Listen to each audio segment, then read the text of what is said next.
నేరం ఒప్పుకుంటే ప్రాణాలు తీసే పద్ధతి సునాయాసం కావచ్చు.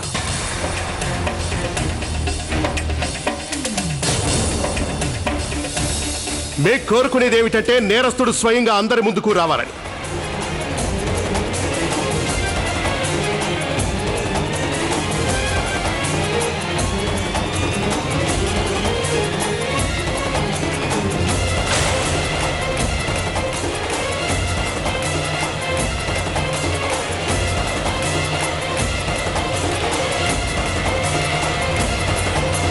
వ్యవధి మించిపోయింది.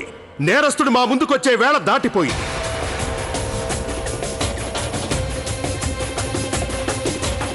ఇప్పటికైనా నేరస్తుడు మా ముందుకి రావటం మంచిది. లేదంటే మేము అందరి ముందు తన పేరు ప్రకటిస్తాం. ఇలా మా ఆదేశాలు పాటించని కారణంగా నేరస్తుడు చావుని మరింత బాధాకరం చేసుకుంటున్నాడు.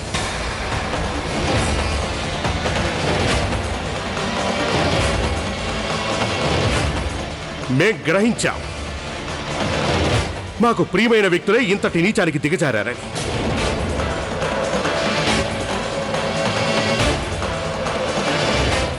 ఆ నేరస్తుడు ఎవరంటే అదిగో అక్కడుంది.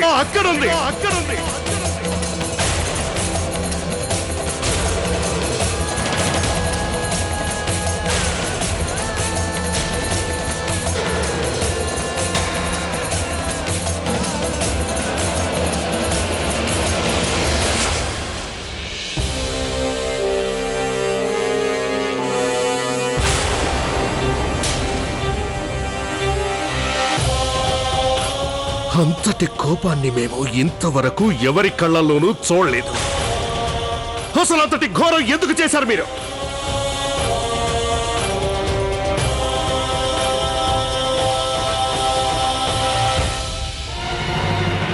మన్నించండి. మా అమ్మిజాన్ని వదిలేయండి. శిక్షించాలంటే నన్ను శిక్షించండి. మేం మీ అమ్మీజాన్ని ఏమీ చేయబోటం లేదు ఆదాం ఖాన్. ఈ జలాలుద్దీన్ తన పెద్దమ్మ విషయంలో ఎన్నటికీ అలా వ్యవహరించబోడు.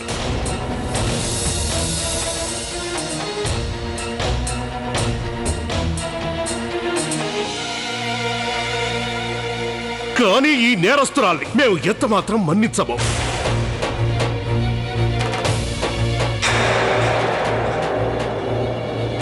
పెద్దమ్మ గారిని తీసుకురండి.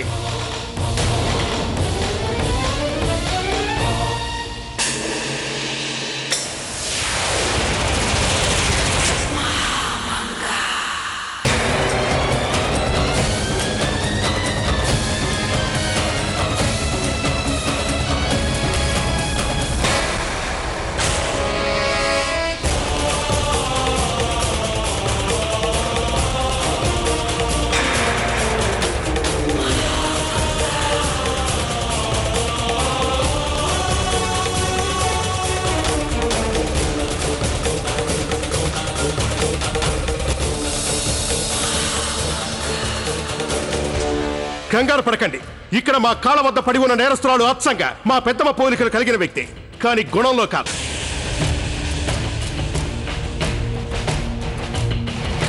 మేము ఊహల్లో కూడా మా పెద్దమ్మ గారిని ఎన్నడూ అనుమానించలేము.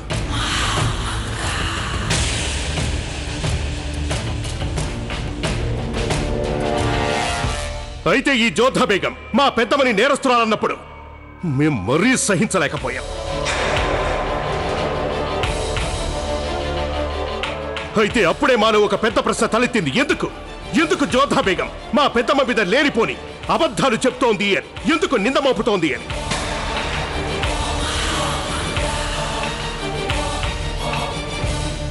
అందుకనే మేము ఆమె చెప్పిన సాక్షి రహీంతో మాట్లాడాలని ప్రయత్నించాం. దాంతో మాలో ఆందోళన మరింత ఎక్కువైంది. ఇందులో నిజమేంటంటే అమాయకుడైన రహీం మాతో అబద్ధం చెప్పలేదు అని. అయితే ఎన్నడూ మా పెద్దమ్మ గారు మా విషయంలో అలా చేయదనే నమ్మకం మాకుంది.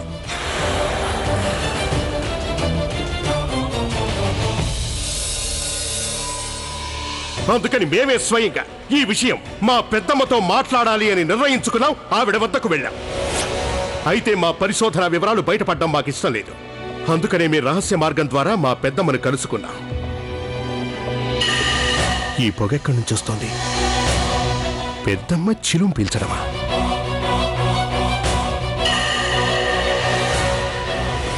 దాంతో మా మనసులో ఇంకో అనుమానం తలెత్తింది.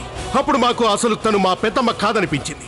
అందుకనే మేము మా మదిలో మెదిలిన అనుమానాన్ని నివృత్తి చేసుకోవాలనుకున్నాం. అప్పుడు మేము సలహా అడిగే సాకుతో తనని మా వద్దకు పిలిపించాం. తమరు నన్ను రమ్మన్నారట జలాల్. ఇది ఇవాళే వచ్చిన ప్రత్యేకమైన పొగాకు. చాలా బాగుంది, పీల్చి చూడండి. వద్దు జలాల్, ఒకానొకప్పుడు నాకు హుక్కా అంటే చాలా ఇష్టం, రుకయ్య కంటే కూడా చాలా ఇష్టం. కానీ నాకు ఉబ్బసం వ్యాధి వచ్చిన తరువాత నేను హుక్కాని పూర్తిగా వదిలేశాను. ఇప్పుడు ఒక్కసారి పీల్చినా కూడా తెరలు తెరలుగా దగ్గొచ్చి ప్రాణం పోయినంత పనవుతుంది. అందువల్ల వద్దంటున్నందుకు క్షమించండి. అప్పుడు మాకు అర్థమైపోయింది, మా పెద్దమ్మ గారు ఉబ్బసం కారణంగా హుక్కా పీల్చదన్న నిజం. అంటే దాని అర్థం ఒక్కటే, ఎవరైతే చిలుం పీలుస్తున్నారో ఆ వ్యక్తి వేరొకరు. అయినప్పటికీ కూడా మేము మా పరిశోధనని మరో 2 రోజులు కొనసాగించాం.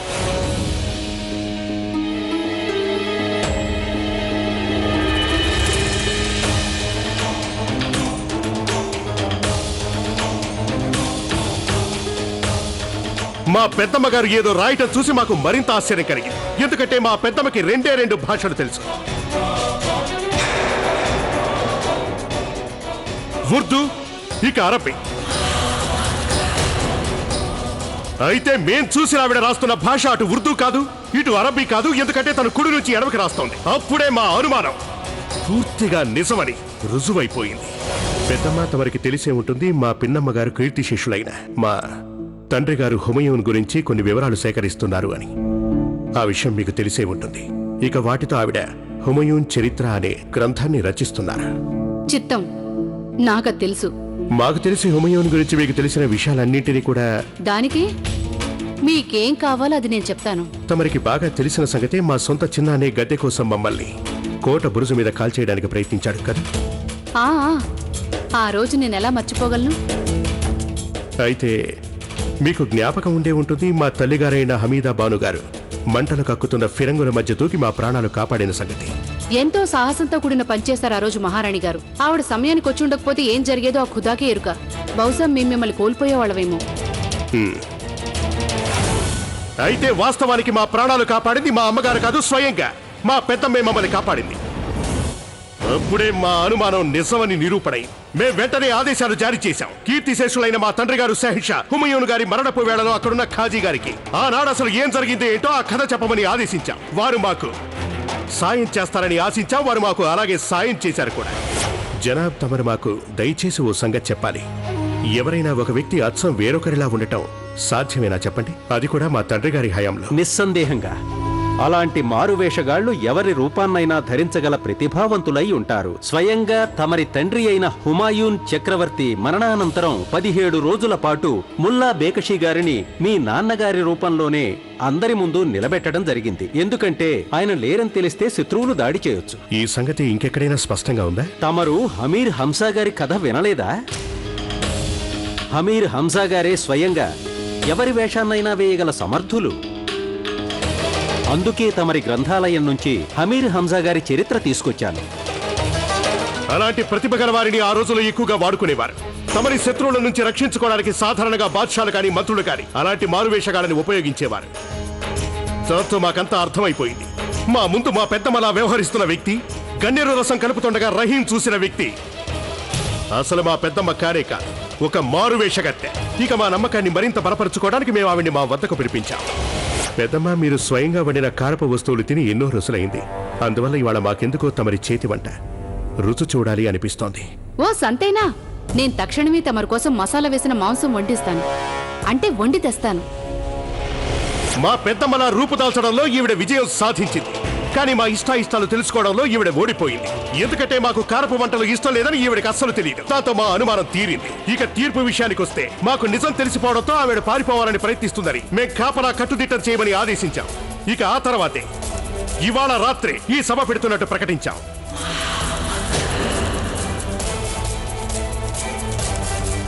అలా చేశాక మేం మా పెద్దమ్మ గారి దగ్గరికి వెళ్లి ఈ వార్తను తెలియజేశాం. పాపం ఆవిడ నమ్మలేకపోయింది. ఎవరో తనలాగే ఉన్న వ్యక్తి తన పేరుతో నేరం చేస్తోంది అని. యా ఖుదా, నేను నమ్మలేకపోతున్నాను. ఎవరు మన భవనంలోనే నా రూపం ధరించి ఇంత పెద్ద నేరానికి పాల్పడతారా? తమరేమీ ఆందోళన చెందకండి. అబద్ధాన్ని నేరాన్ని కప్పిపుచ్చలేరు. మేం ఖచ్చితంగా చెప్తున్నాం, నేరస్తునికి అత్యంత త్వరలో తగిన శిక్ష విధించి తీరుతాం.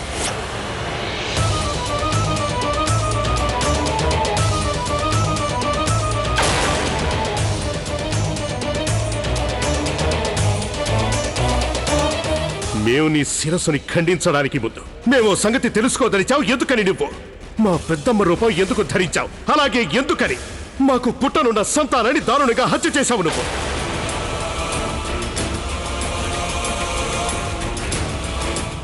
పో!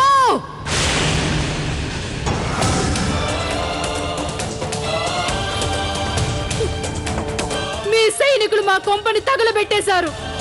దయా దాక్షిణ్యాలు లేకుండా వయసులో ఉన్న కొడుకుని చంపేశారు. నీ దాహం తీరిపోవచ్చు, కానీ నా మనసులో రేగిన చిచ్చు ఆరిపోలేదు.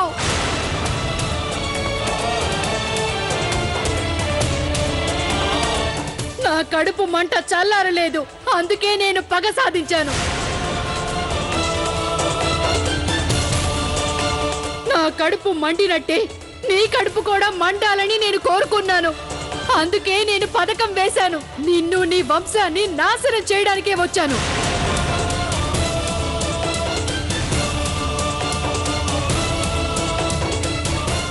సమాచారం నాకు తెలిసింది. నీ ఈ మహారాణి కడుపుతో ఉందని. అందుకే వెంటనే పరిగెత్తుకుంటూ వచ్చాను. ఏదో నా అదృష్టం బాగుంది కాబట్టి నా ఈ మొహం అచ్చం ఇదిగో ఇక్కడుందే మీ అమ్మలాగే ఉంది. దాంతో నేను దానిలాగే నటిస్తూ ఇక్కడికి వచ్చాను. నీ కడుపులో ఉన్న బిడ్డను అంతం చేసేశాను.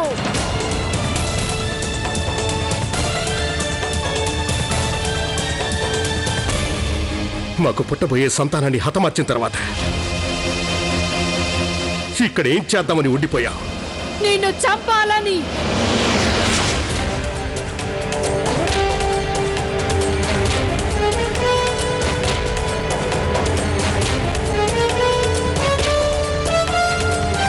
మాకు పుట్టబోయే సంతానాన్ని హతమార్చి నువ్వు చాలా పెద్ద నేరం చేశావు. అంతకంటే నువ్వు చేసిన పెద్ద నేరం ఏమిటంటే మా పెద్దమ్మలాగే నటించి మమ్మల్ని మోసం చేయటం.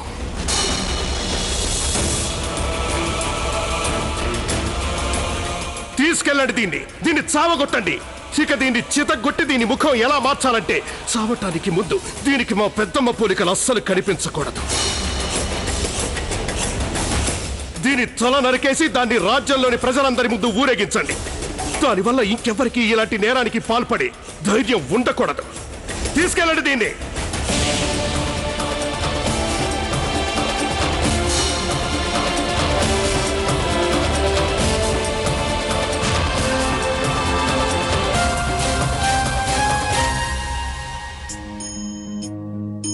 ఆ ఖుదాకి శతకోటి ధన్యవాదాలు.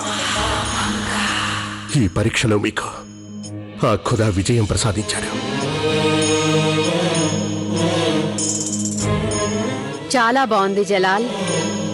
నువ్వు మొఘలాయి న్యాయ వ్యవస్థకి మరింత వన్నె తీసుకొచ్చావు.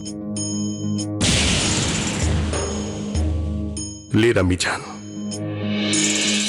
ఇంకా పూర్తి న్యాయం జరగనేలేదు. మేము నిరపరాధులైన జోదా బేగం ఆమె అన్నయ్యలకి చేయని నేరానికి శిక్ష వేశాం. అలా చేసినందుకు ఇప్పటికీ మేము బాధపడుతూనే ఉన్నాం. ఇంతవరకు ఏ సామ్రాజ్యంలో కనీ విని ఎరుగని పని మేము చేయబోతున్నాం. మేం చేసిన తప్పులకి జోధా బేగంని ఆమె అన్నయ్యలను మన్నించమని కోరుతున్నాం. ఒక షహన్షా స్థానంలో మాకు గల బాధ్యతల్ని పరిస్థితుల్ని అర్థం చేసుకోగలరని ఆశిస్తున్నాం. మా తప్పుని మన్నించమని కోరుతున్నాం. అప్పుడు మీరు అలా చేశారంటే అది మీ కర్తవ్యం. ఇప్పుడు మీరు చేసిన న్యాయం మాత్రమే కాదు, ఒక షహన్షా బాధ్యతగా మీరు ఈరోజు మరింత గౌరవాన్ని చేకూర్చారు.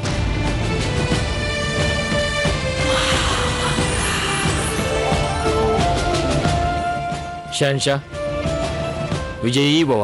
హిందూ దేశపు షహిన్షా జలాలుద్దీన్ మొహమ్మద్.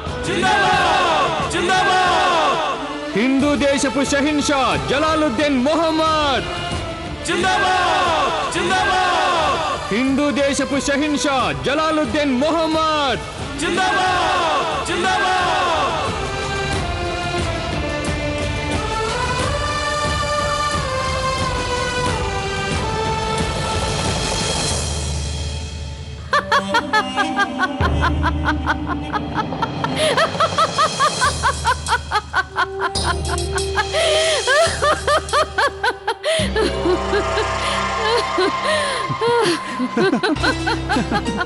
వాహ్!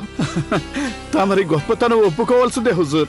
జీవిత చదరంగంలో ఈ దేశపు రాజకీయాల్లో తమరితో పోటీ పడగలవాడు మరొకరు లేరు.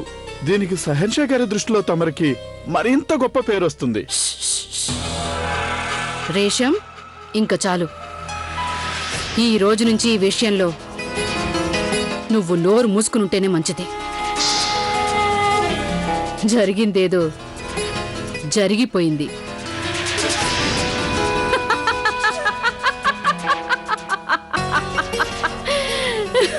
హెచ్చరిక! మహారాణి గారైన హమీదా బేగం గారు, హిందూ దేశపు షహిన్షా జలాలుద్దీన్ మొహమ్మద్ గారు వేంచేస్తున్నారో. షెహన్షా గారి సేవకురాలి వందనాలు అందుకోండి. తమరెందుకు శ్రమపడి వచ్చారు? కబురు పెడితే ఈ సేవకురాలే వచ్చేది కదా. అలాంటి మాటలతో మమ్మల్ని నొచ్చుకునేలా చేయకండి పెద్దమ్మగారు. నా మీద దయతో ఆ పైవాడు నన్ను ఈ విధంగా కాపాడాడు. నీకు పుట్టబోయే సంతానాన్ని హతమార్చానన్న మచ్చ నా మీద లేకుండా చేశాడు. ఇప్పుడు యథార్థం ఏమిటో అందరికీ తెలిసిపోయింది. ఇంకెందుకు బాధపడుతున్నారు? బాధపడక తప్పదు జలాల్. తనకి నా పోలికలు ఉన్నందువల్ల తను నాలాగే నటిస్తూ వేరెవరో ఇంతటి వంచన చేస్తుండటం నేను ముందే గుర్తించలేకపోయాను. నేను బాధపడేది దేనికంటే జలాల్ ఈ మహామంగ తన ఈ కుమారుడు జలాల్ని కామ్రాన్ బారి నుంచి కాపాడగలిగింది, కానీ తన సంతానాన్ని మాత్రం కాపాడలేకపోయింది. పెద్దమ్మగారు, సంతానాన్ని కోల్పోయినందుకు మాకు బాధగానే ఉన్నా మేము మిమ్మల్ని కూడా కోల్పోయి ఉంటే ఇంకా ఎక్కువగా బాధపడేవాళ్ళం. మేము సదా ఆ పైవాడికి ధన్యవాదాలు చెప్పుకుంటూనే ఉండాలి. ఖుదా దయ వల్ల జోధా బేగం పట్ల మేము వ్యవహరించిన తీరుని మీ పట్ల వ్యవహరించలేదు. పెద్దమ్మగారు, ఇప్పటికే మీరు ఎంతగానో కన్నీరు చిందించారు. ఇక ఏ ఒక్కరూ కంటతడి పెట్టకూడదని మా కోరిక.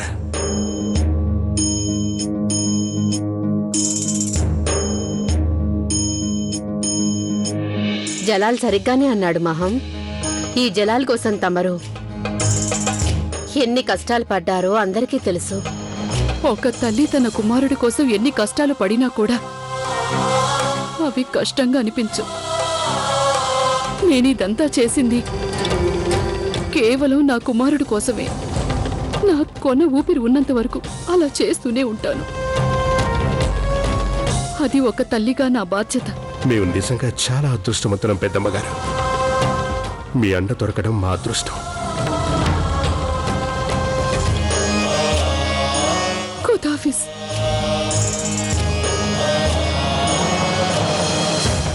ఆహా! తమరు షహిన్షా ముందే అనేసారే. మీ కుమారుడు ఆదం ఖాన్ గారి కోసం ఏం చేయడానికని సిద్ధమని చెప్పేశారే. అయినా మీ ఉద్దేశం వారికి అర్థం కాలేదు. మాషాల్లా. మారు వేషాల్లో తమరికి తమరే సాటి. ఆవిడ గారేమో కేవలం రూపం మార్చుకుంది, కానీ తమరు క్షణాల్లో గుణం మార్చుకోగల ప్రతిభాశాలి మహామంత్రి గారు. తమరికి తమరే సాటి మహామంత్రి గారు.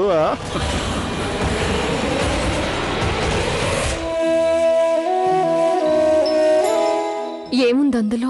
చందనం పసుపు కలిపిన లేపనం. ఈ మధ్య కొన్ని రోజులుగా మీరు మీ అందచందల సంగతి పట్టించుకోవడం లేదుగా. ఇది రాసుకుంటే తమరి వదన ఎంతో కాంతివంతమవుతుంది. వద్దు, ప్రస్తుతం నాకిష్టం లేదు. పోనీ తలకి సంపంగి నూనెైనా రాయనివ్వండి. హెచ్చరిక! హిందూ దేశపు చక్రవర్తి జలాలుద్దీన్ మొహమ్మద్ గారు వేంచేస్తున్నారో.